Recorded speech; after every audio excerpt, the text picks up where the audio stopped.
I want to give a special shout out to all my patrons first. Thank you so much to my Bibliospren, Bibliohowlers, and my Bibliomancers. It means a lot to me that you give me your extra support for my passion and hobby. Hi everyone, Petrik here. In today's video, I'll be talking about all the books that I finished last month in the month of August. So August was surprisingly, as far as productivity goes, it actually exceeded my expectation because here's the thing. One of the books that I read in the month of August is incredibly massive. It is the biggest single volume that I have ever read. Yeah, To Green Angel Tower by Ted Williams. I think many of you know about that. I already post a full spoiler-free review of To Green Angel Tower and Memory, Sorrow, and Thorn on my Booktube channel.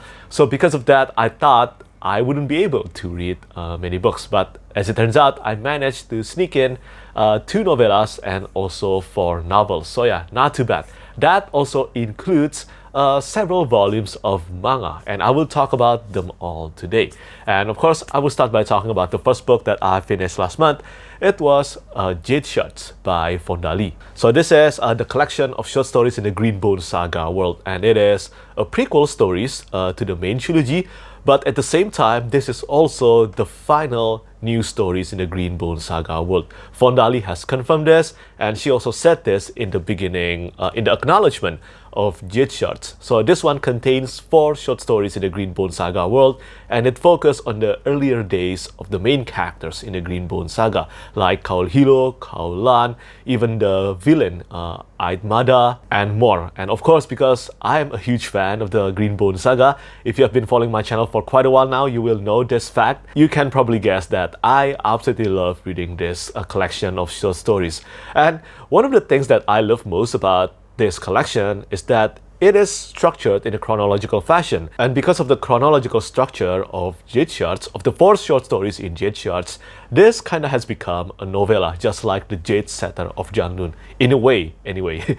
And yeah, I absolutely love this collection of short stories, and if you are a fan of the Greenbone Saga, definitely do pick this one up. I think it is a great prequel stories to for us fans of the series to say goodbye to the characters in the Greenbone Saga. And I am a huge fan of the Greenbone Saga, and I love Fonda Lee's work. I definitely will look forward to reading her newest book, even though it doesn't take place in the Greenbone Saga world. The character's work is just absolutely incredible. And after Jade Shards, the next book that I managed to finish, it was an advanced reading copy of The King Killing Queen by Shawn Speakman. This is the newest book by Shawn Speakman. Prior to this one, I haven't read anything by Shawn Speakman yet, and I think this one came at the right time for me because I was reading this in the middle of reading To Green Angel Tower, and because that book was super massive, I need a shorter read in the middle of reading that book, and this one came at the right time. Shawn Speakman has a writing style that really compels me to continue turning the page, and I think that's really his intention. The writing may not be flowery at all, and also it can be considered as accessible, definitely accessible, and I would actually recommend The King Killing Queen to those who are new to reading adult fantasy.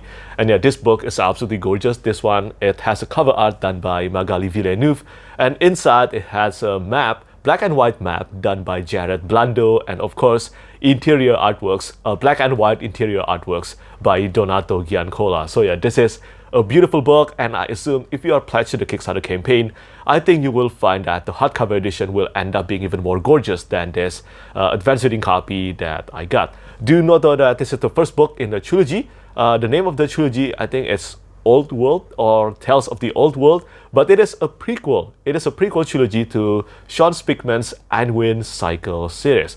And I will actually consider The King Killing Queen as historical fantasy because it takes place in medieval France. For the first third of the book, the story actually do take place in Mont Saint-Michel. I think that's the name of the city. And usually, I'm not a fan of historical fantasy. Yeah, I as a fantasy reader, I tend to prefer my fantasy world to take place in a completely new world, in a completely new secondary world. And this one definitely takes place on Earth. But here's the thing, even though with that fact, I still end up enjoying this very much, and the world building with the face and the magical swords and the Arthurian retelling implemented into this one, it really made me feel like, well, this is certainly still a fantasy novel. It still read and felt like a high fantasy novel, and that's what's important to me. A case in point for a historical fantasy that didn't work for me, and this is a very well-beloved one. It is actually Traitor Sun Cycle by Miles Cameron. That one is definitely historical fantasy, and I could not immerse myself in the world building at all. It was so jarring, and I didn't get that at all in The King Killing Queen. And the main character, Sylvie, is quite likable. She's kind-hearted, and she's also very ruthless when it's necessary. And I think at the end of the day, I really enjoyed this one. I gave this one a 4 out of 5 stars rating. If there is any criticism, I think because this one is a very fast-paced story, and I would have preferred some of the scenes and pivotal events to be ruminate longer rather than brushed off immediately. I think doing that actually would have a more significant impact on the emotional value I have with the characters and also Sylvie as a character. But other than that, this is very accessible and also engaging. If you're in the middle of needing a short fantasy book, this one is for you. Do, however, note that the book actually ended on a bit of a cliffhanger, so yeah, that's something to consider. Hopefully the second book won't be too far from now. And after I managed to finish The King Killing Queen by Shawn Speakman, well, I finally managed to finish To Green Angel Tower by Ted Williams. This is the third and final book in the Memory, Sorrow, and Thorn trilogy. But this is not the final book in the Ostenart saga, because there is still the sequel series, The Last King of Ostenart, which I will read next year. I will begin reading the first book in that series, The Witchwood Crown, next year. But before that, let me just say that To Green Angel Tower was an incredibly rewarding and satisfying conclusion to Memory, Sorrow, and Thorn trilogy. Yeah, this one is massive. It's 530,000 words long, roughly about that word count. And yeah, it took me 18 days to finish this one. For me, that's really a long time. I usually doesn't spend more than a week to read a novel, and 18 days, more than 2 weeks, is a long time, but it is worth it. Understandably, because this book is massive, somewhere in the middle section of To Green Angel Tower, I did feel that the pacing felt a bit sluggish, and there was a few moments that, understandably, it is a huge book. I certainly felt that some moments could definitely be cut out from the book without losing the pacing and also the impact of the final scene. But to me, the most important thing about To Green Angel Tower is that the world building was so immersive and the characters were so well written. I love Ted Williams' writing, and as far as world building goes, it is difficult to actually find many fantasy authors that can be as good as Ted Williams during his crafting of the world of Ostenart. And remembering that this book actually came out more than 20 years ago, I think it was in 1993, so 30 years ago. Yeah, To Green Angel Tower came out 30 years ago. And the ending sequence of this one, the last 200 pages of To Green Angel Tower, was absolutely epic and amazing.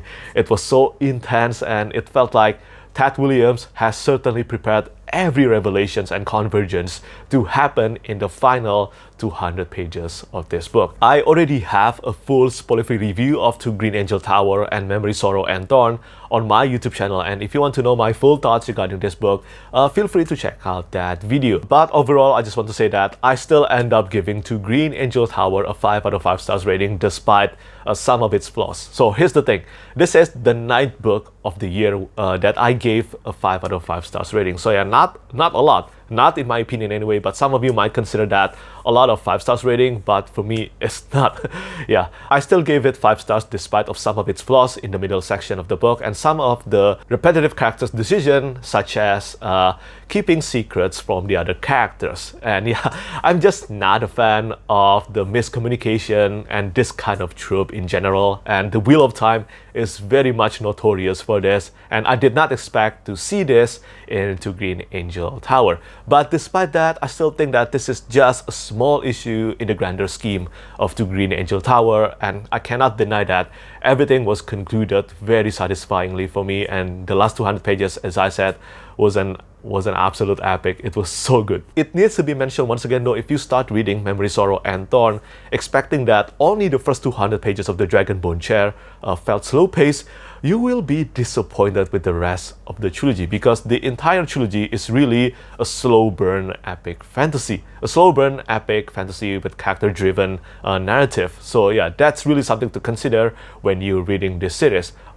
Even I was surprised, and I am a fan of reading slow-paced fantasy novels like The Realm of the Elderlings by Robin Hobb. The Realm of the Elderlings by Robin Hobb is actually a good comparison to gauge whether you will end up loving Memory, Sorrow, and Thorn trilogy or not, because Ted Williams has a similar style of writing to Robin Hobb, and also the pacing and the slow burn style is similar as well. So yeah, that's something to really consider if you're going to jump into reading Memory, Sorrow, and Thorn trilogy for the first time. But I do highly recommend this trilogy. It is amazing and I'm glad to have read it. And of course, because To Green Angel Tower was so huge, I needed a short book to read first before I dive into the next big book. So I decided to read the advanced reading copy of The Ice by Ryan Cahill. Yeah, this is the third novella in the Bound and the Broken series, and I think some of you might know already that I am a fan of the Bound and the Broken series. I think it is one of my favorite ongoing series right now, and it is something that is very much suitable to those who love reading classic fantasy but with a modern narration style. Now, when can you read The Ice? Well, preferably after reading Of War and Ruin, the third novel in the Bound and the Broken series. I know. For those of you who don't know, The story in The Ice do take place before the events of Blood and Fire. So it is a prequel novella to the Bound and the Broken, story-wise anyway. But I think to read this one, I think you will need some context regarding the characters and also being familiar with the world first. The story revolves around Aeson. Aeson is one of the most integral characters in the entire Bound and the Broken series.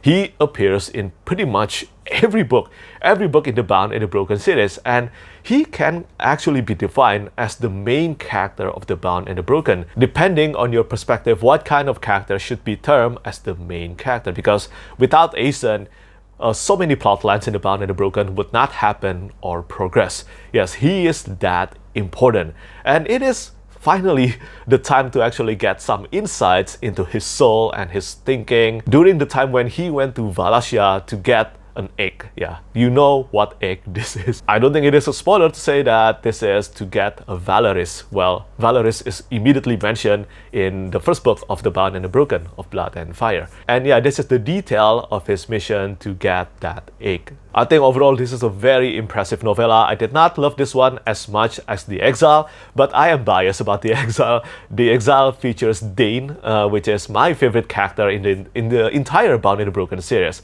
So it was obvious that I would end up loving The Exile more than The Ice. But this is still an incredible novella. I think as far as ranking goes, I would actually rank The Ice as probably my fourth favorite installment in the entire series. My favorite is still Of War and Ruin, and the second one would be The Exile. And after that, I will choose Of Darkness and Light. And after Of Darkness and Light, I have The Ice. This is more or less a 200 pages novella, and I cannot say too much detail about this one. The character's work is one of Ryan Cahill's finest so far. And if you're someone who is interested in learning more about Aeson and his motivation, you cannot go wrong with reading The Ice. I consider this actually a must because knowing Ryan Cahill, I'm pretty sure some of the new characters features in The Ice will make an appearance in the fourth book of the Bound and the Broken series of Empires and Dust. So yeah, if you're a fan of the Bound and the Broken series, read The Ice for sure. But if you haven't read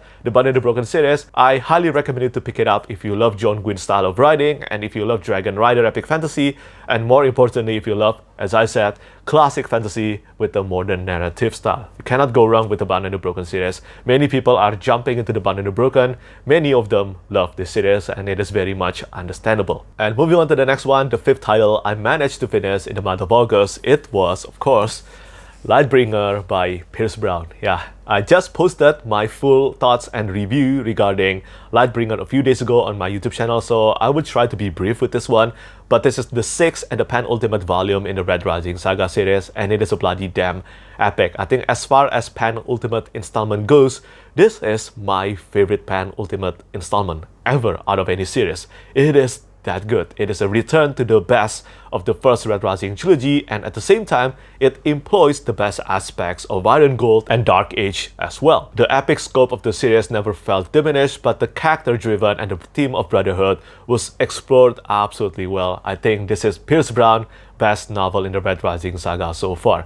The actions were amazing. That's all I can say about it. The Battle of Phobos and also the duel scene, Ashvar, that happened in the middle of the third portion of the book, the third part of the novel, it was just incredible. It was just so immersive. It really felt like I was there with Darrow and all the other characters, seeing the battle taking place in front of my eyes. It was so good. Before reading Lightbringer, my favorite book of the series, on my first read-through of the entire Red Rising saga, it was A Golden Sun, but on my second read-through, it turned into Morning Star. But after Lightbringer, I can definitely say that this is my favorite of the entire series so far, and I genuinely have no idea how Pierce Brown will be able to top this absolutely amazing book. And as you can probably tell, this is the 10th novel to receive a 5 out of 5 stars rating from me in the year 2023. The year 2023 is almost over, and I'm still kind of curious to find out how many 5 stars rating I will end up giving for the rest of the year.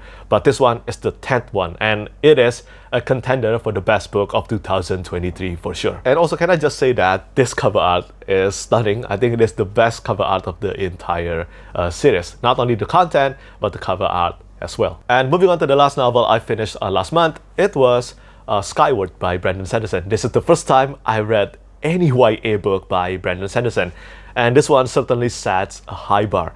It's been years since I actually read a YA novel, and I was actually apprehensive about trying Skyward because I'm not saying YA books doesn't have any merit. It's certainly not the case, but considering my age and my reading preference, I just grow out of YA books already. And Skyward proved me wrong. I'm kind of worried about the rest of the series because I heard the series keeps on declining in quality, Starsight and also Cytonic being the worst one of the series, and I have no idea whether I will end up feeling the same or not. Usually, I always like reading Brandon Sanderson's books. I think as far as my experience goes, only the second Secret Project novel and Elantris were the one where I felt lukewarm. Well, not counting the graphic novel version of White Sand anyway. But other than that, I always end up enjoying reading Brandon Sanderson's books. And that's the same for Skyward. This one is an underdog story, a story about being brave, a story about overcoming bad legacy and also heritage. And I love the amount of work and research Brandon Sanderson has put into the dogfight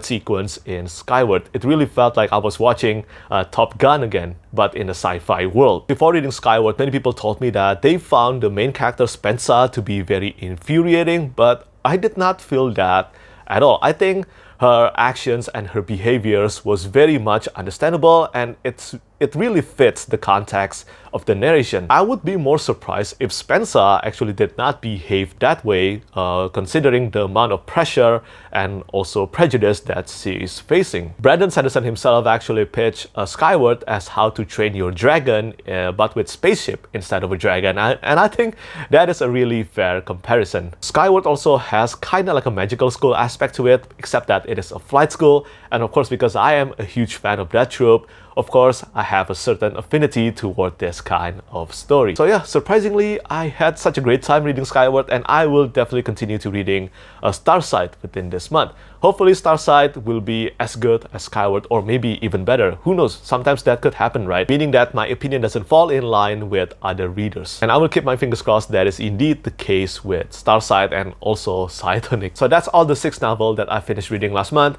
As far as manga goes, I have only 2 that I finished. The first one is a full reread of the Vinland Saga by Makoto Yukimura. As always, I love this one so much. I think Vinland Saga will always remain as one of my favorite manga. I also took some time to actually now watch the anime adaptation, and wow, the second season of Vinland Saga is even better than the manga in my opinion. The music and the voice acting and direction really enhance the quality of the manga, and I think that's an example of an adaptation done right. Studio Mappa did such an excellent job in adapting the slave arc of Vinland Saga. But for me, reading the manga again from the beginning, I think Vinland Saga is the kind of series that will appeal to readers more once they're in their adulthood. I think that will appeal more because I remember for the first time I read through Vinland Saga, I was still in college, I think. I was still in college or in high school. I couldn't remember, but I loved the first arc. Yeah, the first arc was very much action-packed. It was so bloody, but this is actually to portray the main characters, Thorfinn, regret in the second arc and beyond. It is a story about redemption, to find peace and to only resort to violence, or to never resort to violence, no matter what circumstance they're facing. And to really get the maximum effect of that kind of storyline, well, the first arc needed to be bloody action-packed. And Makoto Yukimura succeeded at this. There were so many moments in the second arc and beyond where I really felt so emotional reading the manga or watching the anime. If you want to try reading a great and mature story about redemption and war and peace, well, this is for you. Read Vinland Saga. Whether you are a fan of manga or not, try reading Vinland Saga. I mean, just take a look at Philip Chase. He has become a fan of reading manga because of reading Vinland Saga. And finally, the last title that I finished, it was Solo Leveling Side Stories. Now, I cannot say too much about this one, but Solo Leveling Side Stories is pretty much an epilogue to the main series. It is an epilogue to Solo Leveling. It takes place after the ending and the last chapter of Solo Leveling, and I'm really glad to have read this one. Now, some events in the side stories or the epilogues, I don't know what to say here, but it is titled Solo Leveling Side Stories. Some events in here did not click with me too much, but at the same time, I cannot deny I'm really glad I read the side stories, because the ending of the main series did kinda ended a bit abruptly. And to get these 20 chapters exploring what happened after the ending of Solo Leveling, it felt satisfying to me overall, and Solo Leveling will always become one of my favorite manhwa. I have no idea whether there will be a physical copy of this one or not, because right now the physical copy published by EZ Press is up to the 7th volume, which conclude the first story arc of Solo Leveling. And I hope it will end up reaching this side story as well. So that's it. That's all the novels and manga and manhwa I finished reading last month. I think it is, as I said in the beginning of this video, it was quite a productive reading month for me, especially considering that I took 18 days to finish reading to Green Angel Tower. So what's my favorite book of the month? Well, it will have to be a contest between To Green Angel Tower and also Lightbringer. And at the end of the day, I will have to choose Lightbringer. I think it is a contender for my favorite book of the year. It is up there with The Wheel of the Many by James Arlington. And let's see with the march of time which one I would decide as my favorite book of the year. Assuming that I don't find something else better than these two. There is still a chance. These are not set in stone. After all, there is still 4 months before the end of the year. So yeah, that's it. That's my August wrap up. It was a great reading month, and I'm really happy I got the 9th and 10th book to receive a 5 out of 5 stars rating from me in 2023. Do tell me what you think about the books that I managed to finish last month, and of course, tell me how many books you finished last month, which one you managed to read, and which one was your favorite book of the month. As always, thank you so much for watching, and thank you for your support. Bye bye. Lastly, I want to say thank you so much once again to all my patrons who keep on supporting me.